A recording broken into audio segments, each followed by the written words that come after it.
Bismillahirrahmanirrahim. Alhamdulillahirabbil alamin. Wassalatu wassalamu ala al-mab'uts rahmatan lil alamin. Nabiyina Muhammad wa ala alihi wa sahbihi wa man tabi'ahum bi ihsanin ila yaumiddin. Amma ba'd. Di antara perbedaan lain antara musyrikin di zaman Rasulullah sallallahu alaihi wasallam dan musyrikin di zaman ini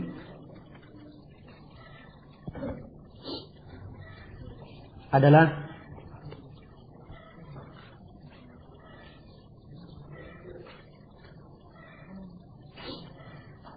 apa yang sebenarnya sudah berlalu bersama kita, penjelasannya kita khususkan di sini sebagai satu perbedaan, yaitu kaum musyrikin di zaman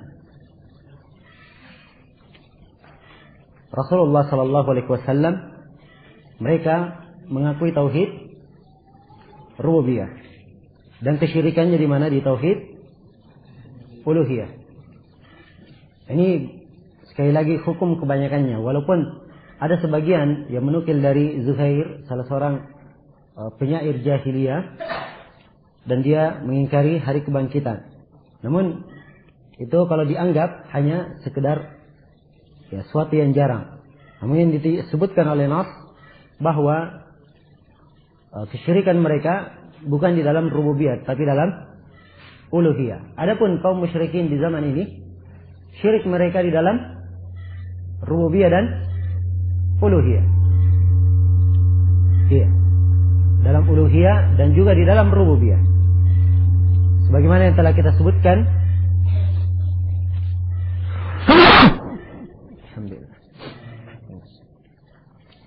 bahwa sebagian dari kaum musyrikin ada yang menganggap bahwa sembahan-sembahan itu bisa menghidupkan kembali orang yang sudah mati. Ya. Dan juga Syekh Ahmad An-Najmi menyebutkan di dalam syarah beliau terhadap Qawaidul Arba'ah dari sebuah buku, bahwa diterangkan dalam buku itu bahwa di antara karamah dari wali tersebut, dia bisa memberikan anak kepada seseorang. Ini syiriknya di dalam apa? Rububiyah. Jadi ini perbedaan yang ketiga, sekaligus menunjukkan bahwa kesyirikan kaum musyrikin di zaman ini itu lebih besar daripada kesyirikan kaum musyrikin di zaman Nabi sallallahu alaihi wasallam. Kemudian yang ketiga atau perbedaan yang keempat, kalau digabung semua bersama dua yang disebutkan oleh Syekh. Perbedaan dari sisi asma wa sifat. Kalau kaum musyrikin di zaman Rasulullah sallallahu alaihi wasallam, mereka tidak diketahui ada mengingkari nama-nama dan sifat Allah Subhanahu wa taala, kecuali sifat apa atau nama apa? Nama Ar-Rahman. Itu saja mereka ingkari. Iya. Mereka mengisbat khalaqahunnal azizul alim. Langit dan bumi diciptakan oleh Allah Al-Aziz Al-Alim. Mereka menetapkan nama dan sifat Allah. Adapun kaum musyrikin di zaman ini, kebanyakan dari mereka, kalau ahlus syirk, mereka menyimpang di dalam nama-nama dan sifat Allah Subhanahu wa ta'ala. Kemudian perbedaan dari sisi yang ke-5, dan ini juga sebenarnya berlalu bersama kita, yaitu perbedaan dalam memahami makna kalimat la ilaha illallah. Kalau kaum musyrikin di zaman Nabi sallallahu alaihi wasallam, mereka mengerti apa kalimat la ilaha illallah. Tapi kaum musyrikin di zaman ini, mereka tidak memahami kalimat la ilaha illallah. Ini diantara perbedaan antara kaum musyrikin di zaman Rasulullah sallallahu alaihi wasallam dan kaum musyrikin di zaman ini, yang semuanya bisa memberikan kesimpulan pasti seperti yang disebut oleh Syekh Muhammad bin Abdul Wahab, bahwa kaum musyrikin di zamannya Ya, apalagi di zaman kita, kesyirikannya lebih besar dari kesyirikan kaum musyrikin di zaman Rasulullah sallallahu alaihi wasallam. Kemudian kata Syekh Muhammad bin Abdul Wahhab rahimahullahu taala,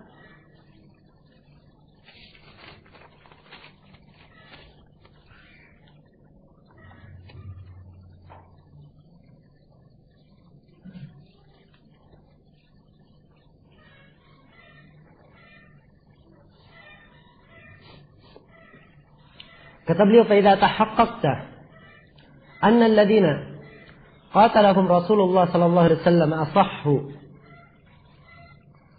uqulan wa akhaffu syirkan min haula'i." Kalau kamu sudah mengetahui bahwa kaum musyrikin yang diperangi oleh Rasulullah sallallahu alaihi wasallam akal mereka lebih baik dan kesyirikan mereka lebih ringan min haula'i, dari mereka. Mereka siapa? Kaum musyrikin di zaman Syekh Muhammad bin Abdul Wahhab. Kata beliau, kalau kamu sudah tahu ini, fa'lam, ketahuilah, anna li haula'i syubhatan yuridunaha ala ma dzakarna. Ketahuilah bahwa mereka ini punya syubhat. Mereka bawakan yuridunaha, untuk menjatuhkan apa yang telah kita sebutkan. Wahiyya min a'zami syubahihim. Dan ini termasuk syubhat mereka yang terbesar. Kata beliau, fa'afgi sama'aka li jawabiha. Maka sekarang arahkan pendengaranmu untuk memahami jawabannya. Apa syubhat tersebut? Wahiyya, syubhat itu adalah annahum yaqulun, sungguhnya mereka berkata, innal ladzina nazala fihimul Qur'an la yashhaduna an la ilaha illallah.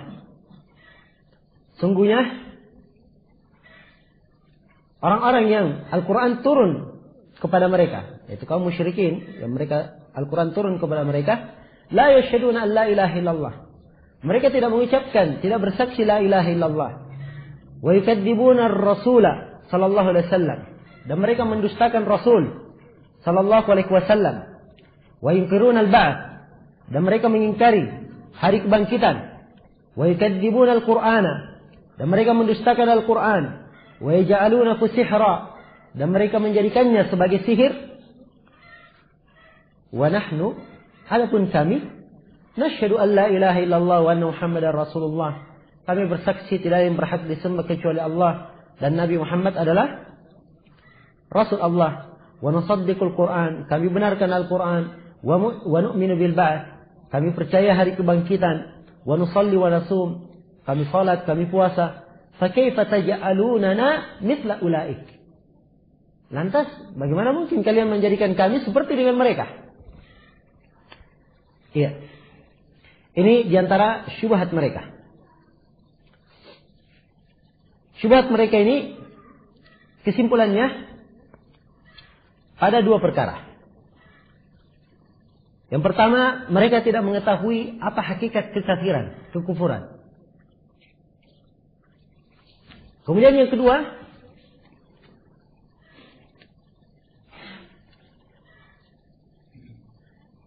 ya,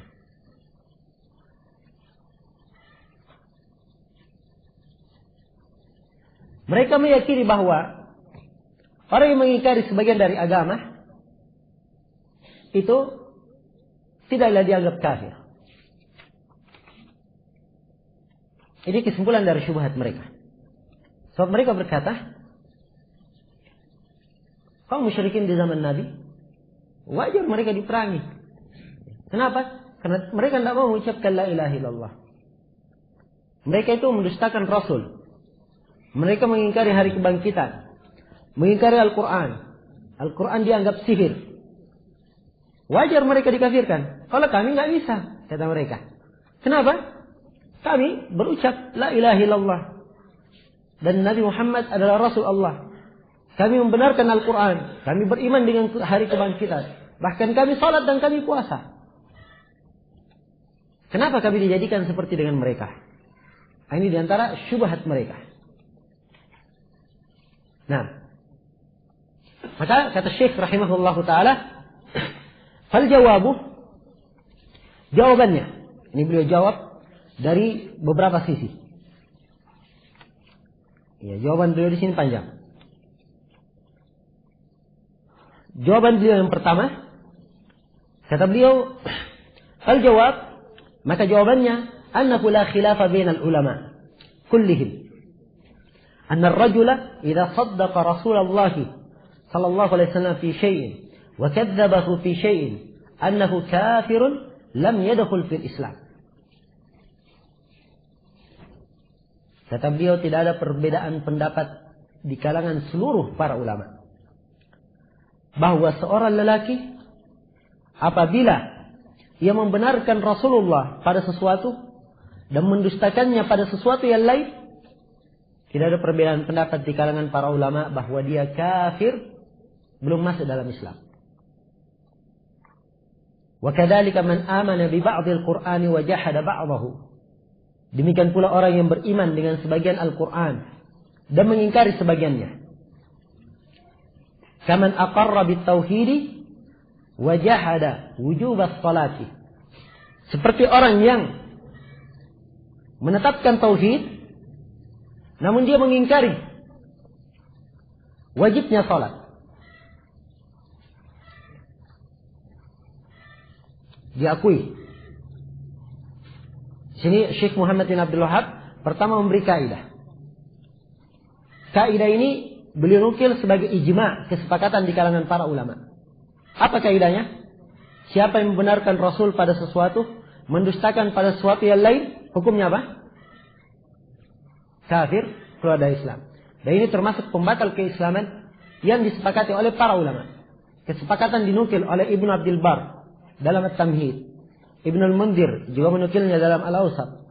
Ibnu Hazm dalam Maratib Al-Ijma' dan Syekhul Islam Ibnu Taimiyah dalam beberapa tempat di bukunya.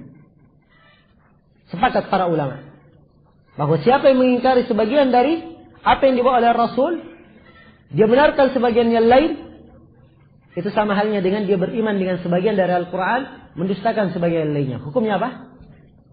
Kafir menurut kesepakatan. Setelah itu beliau memberikan contoh. Contoh pertama, man aqarra bit tauhid wa jahada shalah. Ada orang yang mengakui tauhid. Dia akui Allah yang berhak disembah satu-satunya. Dialah yang berhak diibadahi, tidak syarikat baginya. Tapi dia mengingkari kewajiban salat. Jahada di sini pengingkaran setelah dia mengetahui. Maka yang seperti ini hukumnya apa? Hukumnya kafir. Ini juga disepakati. Contoh yang disebut di sini disepakati. Dinukil kesepakatan oleh Imam Nawawi, Ibn Abdul Bar dan lain-lainnya. Contoh yang kedua dikatakan au aqarra bit tauhid was salati wa jahada wujub az-zakah. Atau dia mengakui tauhid, mengakui salat, tapi dia mengingkari kewajiban zakat. Ini juga kafir menurut kesepakatan. Sebagaimana yang disebutkan oleh Ibn Abdul Bar, Ibn Al-Mundhir, Syekhul Islam Ibn Taimiyah dan lain-lainnya. Au aqarra bi hadza kullihi. Atau dia akui semua itu. Dia akui tauhid, salat, zakat, wa jahada as-shaum. Tetapi dia mengingkari puasa. Ini hukumnya apa? Kafir juga. Au aqarra bi hadza kullihi, atau dia benarkan semua itu. Wa jahada al-hajj. Tapi dia mengingkari haji. Ini juga hukumnya apa? Kafir. Ini beberapa contoh sudah disebut, dan setiap contoh yang beliau sebutkan itu dinukil ijma' oleh para ulama. Iya. Kata beliau, walamma lam yanqat unasun fi zaman Nabi sallallahu alaihi wasallam lil hajj. Tatkala sebagian manusia tidak mau taat, tidak mau tunduk kepada, atau di masa Nabi sallallahu alaihi wasallam mereka tidak mau tunduk untuk kewajiban haji, anzalallahu fi haqqihim. Maka Allah turunkan ayat berkaitan dengan mereka. Walillahi 'alan nasi hajjul baiti man istata'a ilaihi sabila wa man kafara fa innallaha ghaniyyun 'anil 'alamin. Dan untuk Allah. Kewajiban terhadap seluruh manusia melakukan haji ke Al-Bait bagi siapa yang mempunyai kemampuan. Wa man kafara, dan siapa yang kafir, fa innallaha ghaniyyun 'anil 'alamin. Sungguhnya Allah Maha kaya dari seluruh alam. Di sini kalimat walamma lam yanqad, seakan-akan Syekh Muhammad bin Abdul Wahhab mengisyaratkan bahwa ayat ini ada sebab turunnya, sebab nuzulnya. Sebab nuzulnya disebutkan oleh Ibnu Jarir, Sa'id bin Mansur, bahwa orang Yahudi dan Nasara tatkala turun kewajiban haji, mereka berkata kami tidak mau haji. Maka diturunkan ayat kelanjutannya, wa man kafara, dan siapa yang kafir, dia tidak mau haji, maka dihukumi apa? Kafir. Baik. Kemudian kata beliau, wa man aqarra bi hadza kullihi wa jahada al-ba'th kafara bil ijma' wa halla damuhu wa maluhu. Dan barang siapa yang menetapkan seluruh itu, dia tetapkan rukun Islam yang 5, tetapi dia sendiri mengingkari hari kebangkitan, maka yang seperti ini halal darahnya dan hartanya. Kama qala ta'ala, sebagaimana firman Allah Ta'ala, innal ladzina yakfuruna billahi wa rusulihi wa yuriduna an yufarriqu baina Allahi wa rusulihi wa yaquluna nu'minu bi ba'din wa nakfuru bi ba'd wa yuriduna an yattakhidhu baina dhalika sabila ulaika humul kafiruna haqqan wa a'tadna lil kafirin 'adzaban muhina. Sungguhnya orang-orang yang kafir kepada Allah dan Rasulnya dan menghendaki untuk memisahkan antara Allah dan para Rasulnya, dan mereka berkata kami beriman kepada sebagian dan kami kafir kepada sebagian, dan mereka menghendaki membuat jalan antara hal tersebut, mereka ini dikatakan ulaika humul kafirun haqqan, mereka ini orang-orang yang kafir sebenar-benarnya. Wa a'tadna lil kafirina adzaban muhina, dan kami siapkan bagi orang-orang kafir siksaan yang menghinakan. Iya.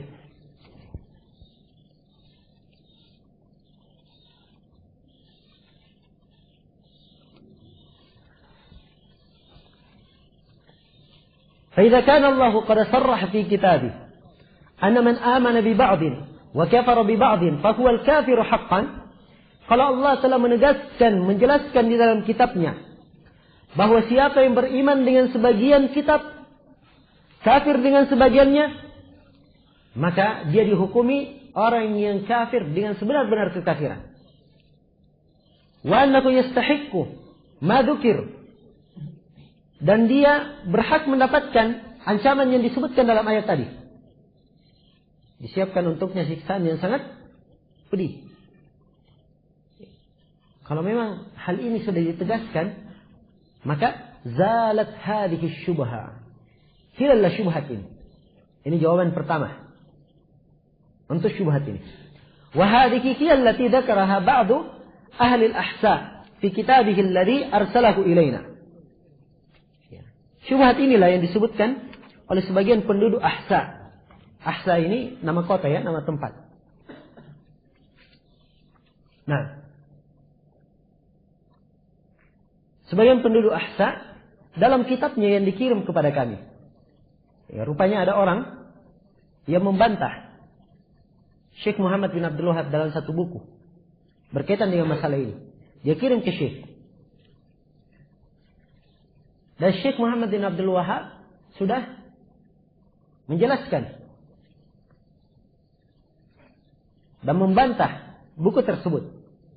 Sampai kata Syekh Abdurrahman bin Hasan dalam sebagian rasailnya bahwa Syekh Muhammad bin Abdul Wahhab membantah sebagian ahli al-ahsa dengan jawaban tertulis.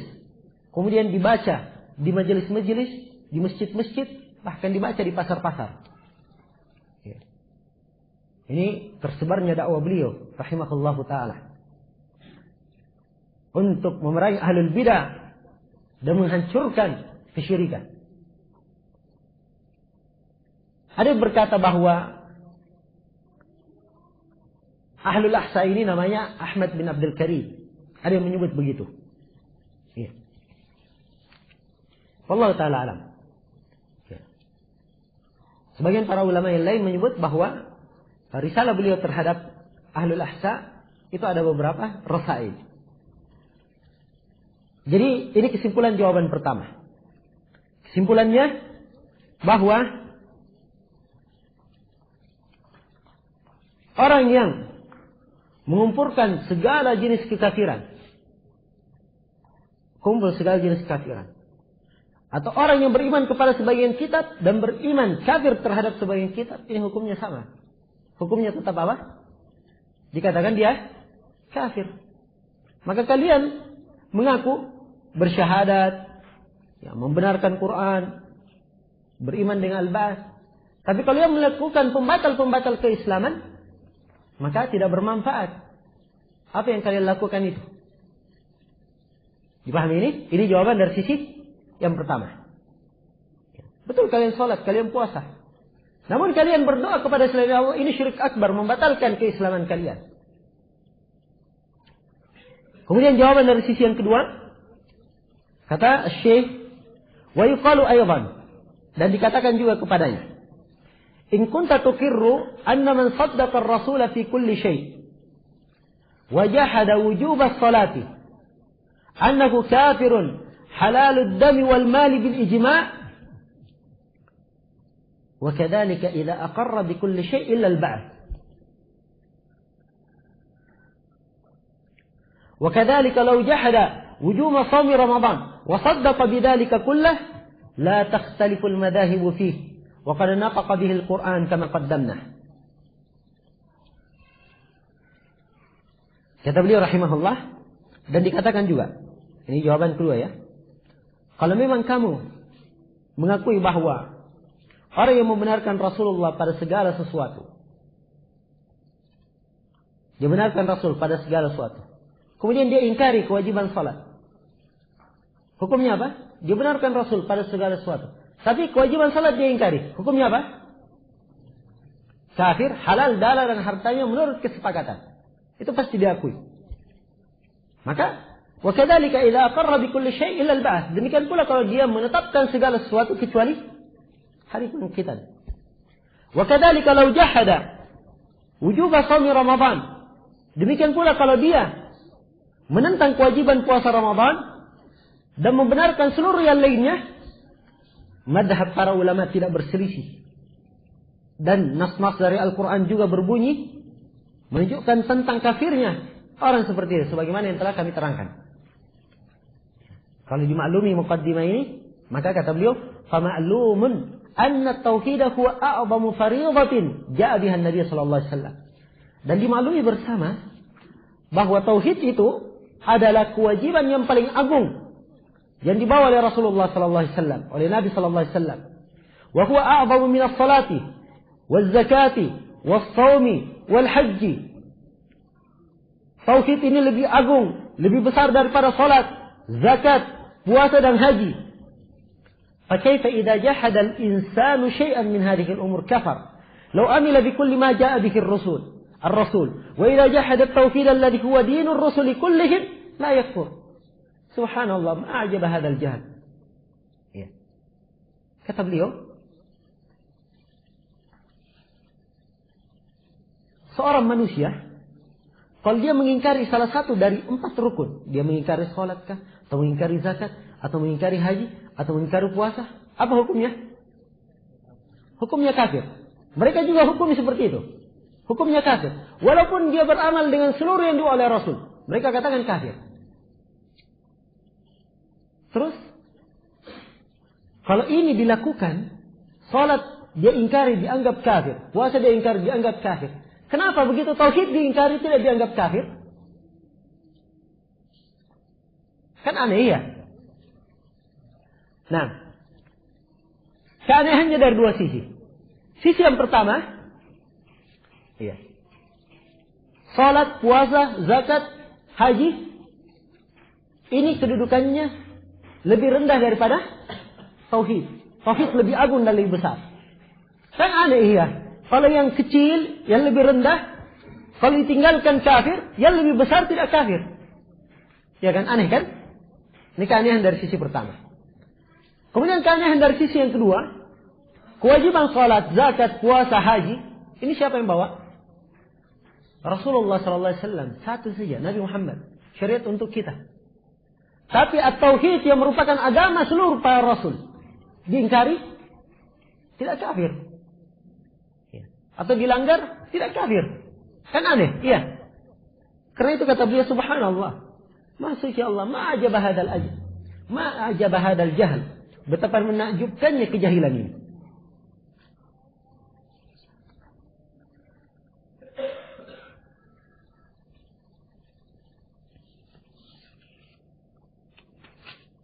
Iya.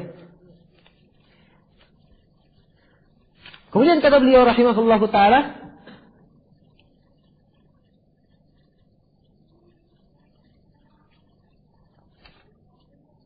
wa yuqalu aydan, dan dikatakan juga kepadanya. Ya, ini jawaban yang keberapa? Jawaban yang ketiga. Haulai ashabu Rasulullah sallallahu alaihi wasallam qatalu Bani Hanifah wa qad aslamu ma'an Nabi sallallahu alaihi wasallam.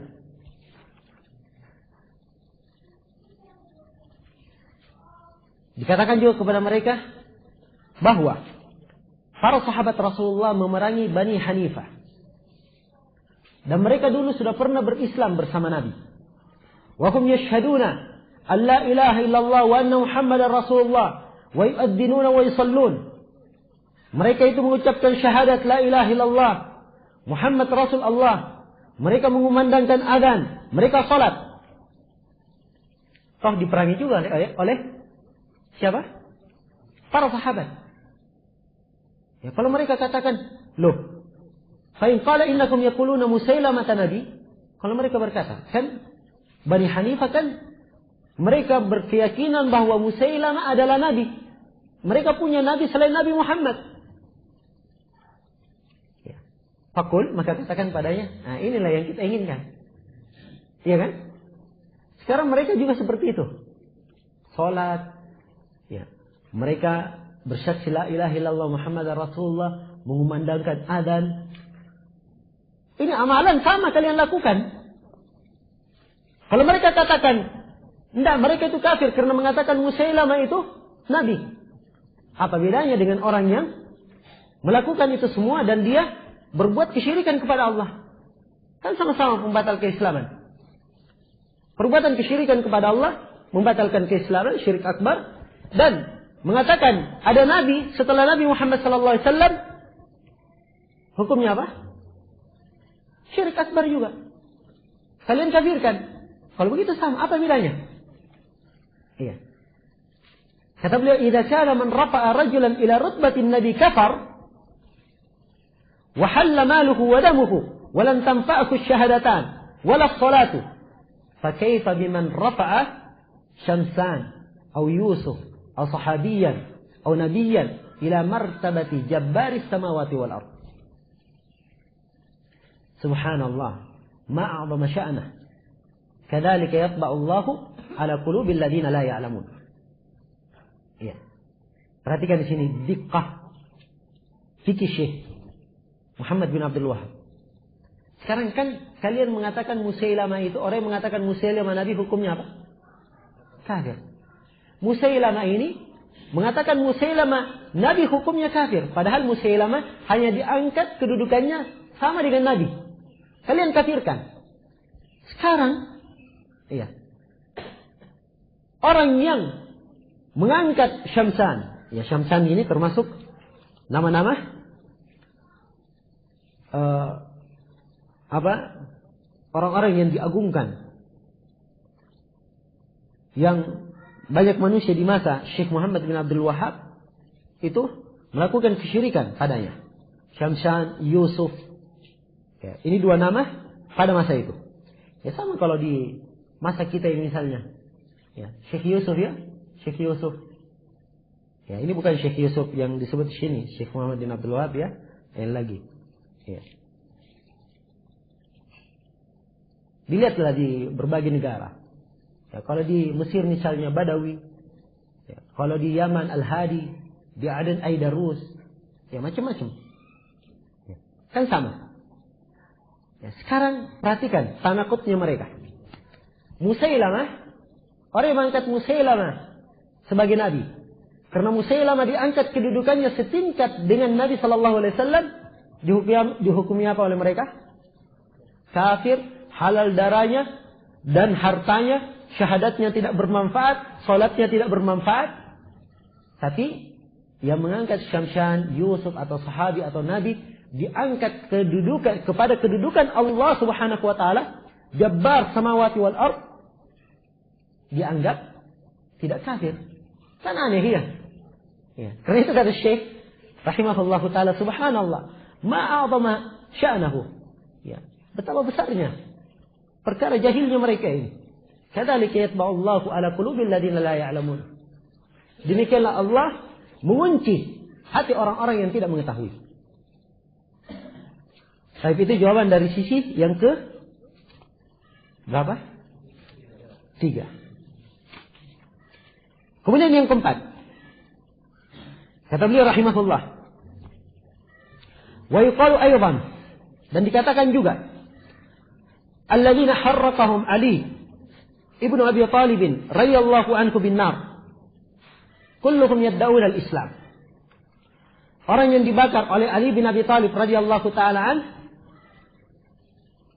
dibakar dengan api, semuanya mengaku muslim.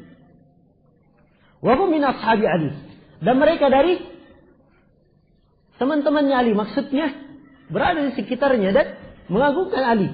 Wa ta'allamul ilma min as-sahabah, mereka mempelajari ilmu dari sahabat. Walakin i'taqadu fi aliyin mithli i'tiqadi fi Yusuf wa Syamsan wa amsalihima, fa kaifa ajma'a as-sahaba ala qatlihim wa kufrihim. Ya. Jadi mereka mengaku Islam, sahabatnya Ali lagi, belajar ilmu dari sahabat mereka, tapi mereka meyakini tentang Ali seperti keyakinan tentang Yusuf, Syamsan dan semisal dengannya. Perhatikan, para sahabat sepakat untuk memerangi mereka, membunuh mereka dan mengkafirkan mereka. Maka sekarang Syekh bertanya kepada mereka, atadhunnu anna as-sahabata yukaffiruna al-muslimin? Apakah kalian menganggap bahwa sahabat itu mengkafirkan kaum muslimin? Atadhunnu anna al-i'tiqada fi tajin wa amsalihi la yadur? Apakah kamu menyangka bahwa keyakinan kepada taj, ya, taj ini juga adalah salah satu dari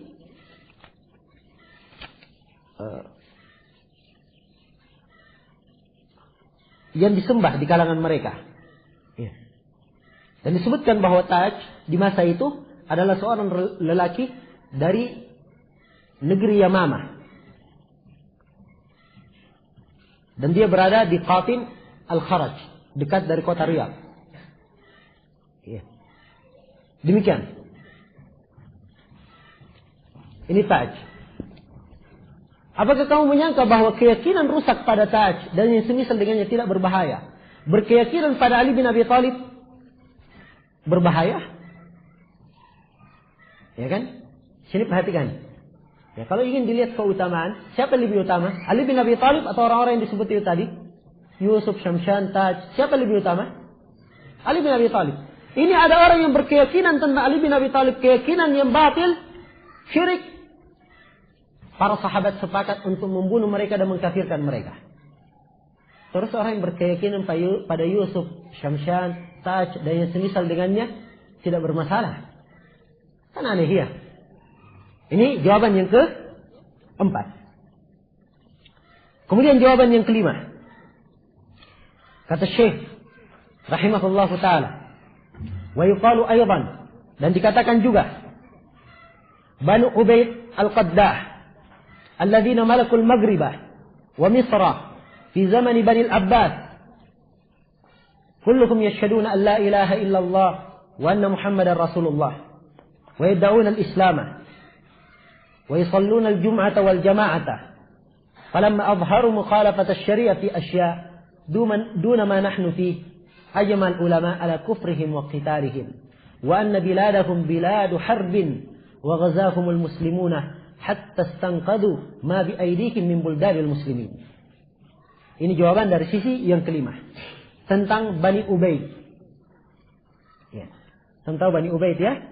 Orang-orang Batiniyah. Yang dikenal dengan Fatimiyin. Ya. Dikenal juga dengan Al-Ubaidiyin. Dan mereka ini dihukumi oleh para ulama lebih kufur daripada Yahudi dan Nasara. Mereka punya kekuasaan Bani Ubaid di masa itu. Di Mesir mereka berkuasa, di Maghrib dan beberapa negara kaum muslimin. Bani Ubaid mereka juga seperti itu, bersaksi la ilaha illallah Muhammadar Rasulullah. Mereka mengaku mereka muslim, mereka menegakkan Jumat, salat jamaah. Apa kesalahan-kesalahan mereka? Mereka memunculkan penyelisihan syariat, hal-hal lebih rendah dari apa yang dilakukan di zaman saya ini, kata Syekh Muhammad bin Abdul Wahab. Lebih rendah dari apa yang dilakukan di zaman kita ini, kata beliau. Ya. Bersamaan dengan itu, para ulama di masa itu sepakat mengkafirkan mereka dan memerangi mereka. Ya. Dan negara orang-orang Al-Ubaidiyin dianggap sebagai biladu harbin. Negara kafir harbi. Tahu kafir harbi ya? Dari 4 jenis kafir yang diizinkan untuk diperangi siapa? Kafir harbi. Iya. Wa ghazakumul muslimun. Dan kaum muslimun memerangi mereka. Betul, diperangi. Dan dihancurkan kaum Ubaidiyin di masa pemerintahan Salahuddin Al-Ayyubi. Iya. Dan itu di masa-masa Ibnu Katsir dan lain-lainnya. Para ulama sepakat di masa itu mengkafirkan Bani Ubaid, Al-Ubaidiyin. Hatta stanqadha ma bi aydikum min buldanil muslimin. Diperangi oleh kaum muslimin sehingga terlepaslah negara-negara kaum muslimin yang dipegang oleh mereka. Iya. Ini jawaban dari sisi yang ke-5. Kemudian jawaban dari sisi yang ke-6.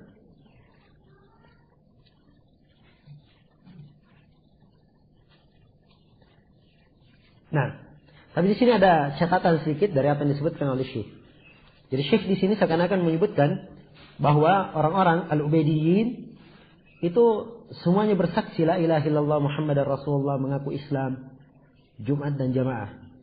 Ya, padahal Syekhul Islam Ibnu Taimiyah menyebutkan bahwa Al-Batiniyah itu terbagi 2. Ya. Ada yang Batiniyah, mereka di belakang bahir nusus, nas-nas. Sehingga orang-orang yang seperti ini, kalau sudah, ya istilahnya orang sufi sudah sampai tingkat ma'rifat, dia tidak sholat lagi, tidak zakat lagi. Dari syariat-syariat yang zahir. Maka ucapan beliau di sini sholat Jumat dan sholat jamaah, ini kelihatannya ada perlu di garis bawahi atau perlu lebih dirinci. Sebab orang-orang Batiniyah sendiri terbagi 2. Iya. Kemudian kata beliau wa yuqalu aydan. Dan dikatakan juga. Nah, kemudian di sini Syekh Muhammad bin Abdul Wahab berkata bahwa para ulama sepakat di masa itu tentang kafirnya Al-Ubaidiyin dan memerangi mereka. Kesepakatan dinukil oleh Syekhul Islam Ibnu Taimiyah dalam Minhajus Sunnah. Demikian pula dinukil oleh Ibnu Katsir dalam Al-Bidayah wan Nihayah, dan Ibnu Al-Qayyim dalam As-Sawa'iqul Mursalah. Iya. Sebab Bani Ubaid di masa-masa mereka. Kemudian kata beliau, wa yuqalu aydan, dikatakan juga kepada mereka. Ini jawaban yang lainnya.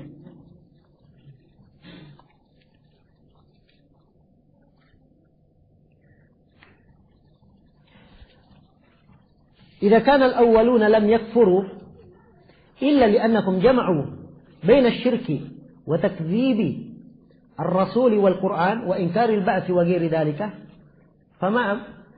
فما معنى الباب الذي ذكر العلماء في كل مذهب باب حكم المرتد وهو المسلم الذي يكفر بعد إسلامه.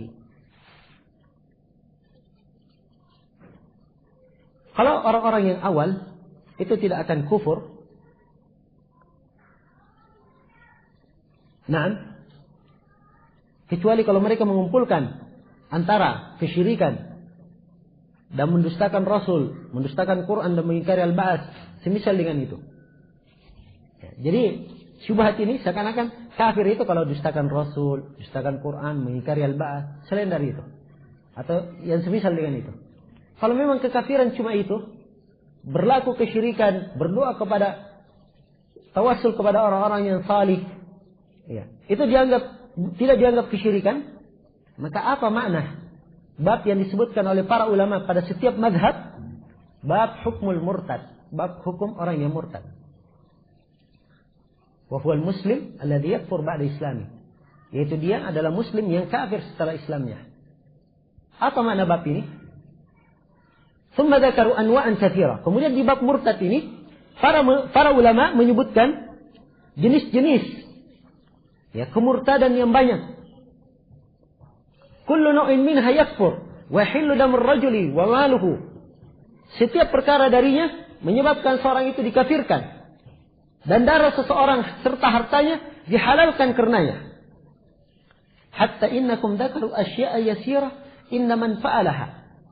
Sampai mereka menyebutkan hal-hal yang ringan pada orang yang mengerjakannya.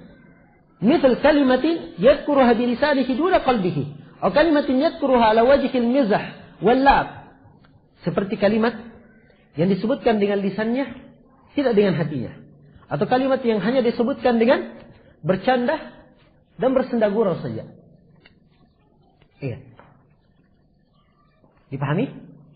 Itu disebutkan di antara hal-hal yang mengkafirkan, pembatal keislaman adalah mengolok-olok agama, mengolok-olok ar-Rasul, walaupun dia sekedar bercanda. Iya. Dipahami sampai sini? Nah, itu disebutkan oleh para ulama rahimahumullahu ta'ala di dalam bab hukum murtad. Padahal ini lebih ringan dari apa? Yang dilakukan oleh kaum musyrikin. Yang ringan saja, yang sepele saja seperti ini, ya, bukan sepele sebenarnya. Yang ringan seperti ini dianggap seorang itu kafir karenanya, apalagi kalau seperti yang dilakukan oleh kaum musyrikin di masa itu. Kenapa tidak dikafirkan mereka? Kemudian kata beliau jawaban berikutnya, wa yuqalu aydan. Ini jawaban yang keberapa? Jawaban yang ketujuh. Kata beliau wa yuqalu aydan, dan dikatakan juga alladzina qala Allahu fihim, orang-orang yang Allah berfirman tentangnya, wa yahlifuna billahi ma qalu wa laqad qalu kalimatal kufri wa kafaru ba'da islamihim. Dan mereka bersumpah kepada Allah terhadap apa yang mereka katakan. Dan sungguh mereka telah mengucapkan kalimat kufur dan telah kafir setelah Islamnya. Kata Syekh, "Ama sami'ta Allah kaffarahum bi kalimah?" Tidakkah kamu dengar dalam ayat ini Allah mengkafirkan mereka hanya dengan satu kalimat? Ma qaulihim fi zamani Rasulillah sallallahu alaihi wasallam wa yujahiduna ma'ahu wa yusalluna wa yuzakkuna wa yuhajjuna wa yuwahhidun. Bersamaan mereka berada di zaman Nabi sallallahu alaihi wasallam. Mereka berjihad, ya, bersama Nabi sallallahu alaihi wasallam. Mereka salat bersama Nabi sallallahu alaihi wasallam. Mereka mengeluarkan zakat, mereka melakukan haji, mereka juga melakukan tauhid. Ya. Coba. Ini siapa ini? Ayat ini pada siapa? Ayat yang disebutkan wa yahlifuna billahi ma qalu. Mereka bersumpah kepada Allah terhadap apa yang mereka katakan. Itu ayat pada siapa? Hah? Orang-orang munafikin. Orang munafikin ikut juga dalam jihad. Salat juga di belakang Nabi. Mengeluarkan juga zakat, haji. Nampakkan tauhid, menyembah patung dan lainnya. Tapi bersamaan dengan itu mereka dianggap kafir dengan satu kalimat yang keluar darinya. Dipahami ya ikhwah? Wa kadzalika alladziina qala Allahu fihim. Demikian pula orang-orang yang Allah Subhanahu wa taala berfirman tentang mereka. Qul abillahi wa ayatihi wa rasulihi kuntum tastahzi'un. La ta'tadiru qad kafartum ba'da imanikum. Apakah kepada Allah, kepada ayat-ayatnya dan Rasulnya kalian mengolok-olok, mempermainkan? Jangan kalian minta maaf. Sungguh kalian telah kafir setelah keimanan kalian. Kata beliau, fahaula'i alladziina sarrahu atau sarraha Allah fihim annahum kafaru ba'da imanihim wa hum ma'a Rasulillah sallallahu alaihi wasallam fi ghazwati Tabuk. Qalu kalimatan dzakaru annahum qaluha ala wajhil mazh. Kata beliau, mereka ini yang disebutkan dalam ayat yang dikafirkan ini, Allah menjelaskan tentang mereka bahwa mereka kafir setelah imannya mereka. Padahal mereka bersama Rasul di peperangan Tabuk. Di perang Tabuk bersama Rasul. Dan para ulama menyebutkan bahwa mereka mengucapkan kalimat itu hanya sekedar bermain-main saja. Bersamaan dengan itu dihukumi kafir.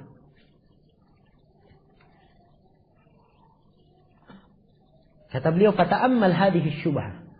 Jadi ini genap 7 jawaban. Ya. 7 jawaban dari Syekh Muhammad bin Abdul Wahab. Kemudian beliau akan menyebutkan lagi dengan jawaban yang ke-8. Ya, tapi beliau potong dulu dengan pembicaraan. Kata beliau, fata'ammal hadhihi syubhah wa hiya qauluhum tukaffiruna minal muslimin unasan yashhaduna an la ilaha illallah wa yusalluna wa yasumun. Perhatikan syubhat mereka ini. Kalian kafirkan kaum muslimin, sekelompok manusia yang bersaksi la ilaha illallah, mereka salat, mereka puasa. Perhatikan jawabannya. Ta'ammal jawabaha. Perhatikan jawabannya. Fainakum min anfa'i ma fi hadhihi al-awraq. Sebab ini yang paling bermanfaat dalam lembaran-lembaran ini. Maksudnya dalam kitab ini termasuk jawaban yang paling bermanfaat yang disebutkan oleh beliau. Iya. Seluruh adillah yang disebutkan di sini, ini orang yang dikafirkan selain dari salat. Mereka kufur dengannya. Bahkan lebih rendah dari itu. Kufur juga, kafir dengannya. Ya. Apalagi kepada orang yang berdoa kepada selain Allah, meminta kepada selain Allah, berbuat kesyirikan, ya, memberikan kedudukan setingkat dengan kedudukan Allah. Kenapa mereka tidak dikafirkan? Ya. Nah. Kemudian kata beliau, wa minad dalili ala dzalika aidan. Dan dalil tentang itu juga. Ini beliau tambah lagi pendalilan. Dan ini bisa menjadi jawaban yang ke-8. Iya. Ma hakallahu an Bani Israel. Apa yang Allah hikayatkan tentang Bani Israel. Ma islamihim wa ilmihim wa salahihim annakum qalu li Musa. Bani Israel, ya, dengan keislaman mereka, ilmu mereka, kesalihan mereka, mereka berkata kepada Nabi Musa, ij'al lana ilahan kama lahum alihah. Buatkan untuk kami sembahan sebagaimana mereka punya sembahan. Wa qalu unasim minas sahaba ij'al lana dhata anwafin. Dan ucapan sebagian para sahabat, buatkan untuk kami dhatu anwaf. Fahalakan Nabi sallallahu alaihi wasallam anna hadza nadhiru qawli Bani Israil ij'al lana ilahan. Maka Nabi bersumpah. Kan sumpah ya dalam hadits Abi Waqid itu. Nabi bersumpah bahwa permintaan sahabat ini yang berkata buat untuk kami dhatu anwaf sebagaimana mereka punya dhatu anwaf. Nabi bersumpah bahwa ini persis ucapannya Bani Israil, ij'al lana ilahan, buatkan untuk kami sembahan. Sekarang genap 8 jawaban dari Syekh Muhammad bin Abdul Wahab. Selesai di sini syubhat yang ke berapa sudah itu? Hah? Berapa? 9. 10. Baik, yang ke-10. Ya, sampai di sini berakhir syubhat-syubhat jenis yang pertama. Apa kita bilang syubhat jenis pertama? Kita bilang Syekh Muhammad bin Abdul Wahab menyebutkan syubhat, dan syubhat yang beliau sebutkan terbagi menjadi 2. Yang pertama, syubhat apa? Yang mereka munculkan dari apa? Akalnya saja. Ini kan semua pikiran akalnya. Iya kan? Iya. Syubhat jenis kedua, mereka mengambil adillah, ayat maupun hadis, dijadikan sebagai dalil akan kesyirikannya. Nah, ini akan dibahas mulai dari sini. Beliau akan mulai menjelaskan satu persatu syubhatnya. Dalil-dalil yang mereka pakai, dan sebenarnya dalil tersebut tidak seperti yang diinginkan oleh Allah dan Rasulnya. Dipahami ini? Ya. Bagian yang kedua dari syubhat ini kita akan baca insyaallah taala setelah salat asar. Subhanakallahumma bihamdik, asyhadu an la ilaha illa anta, astaghfiruka wa atubu ilaik. Tafadhal.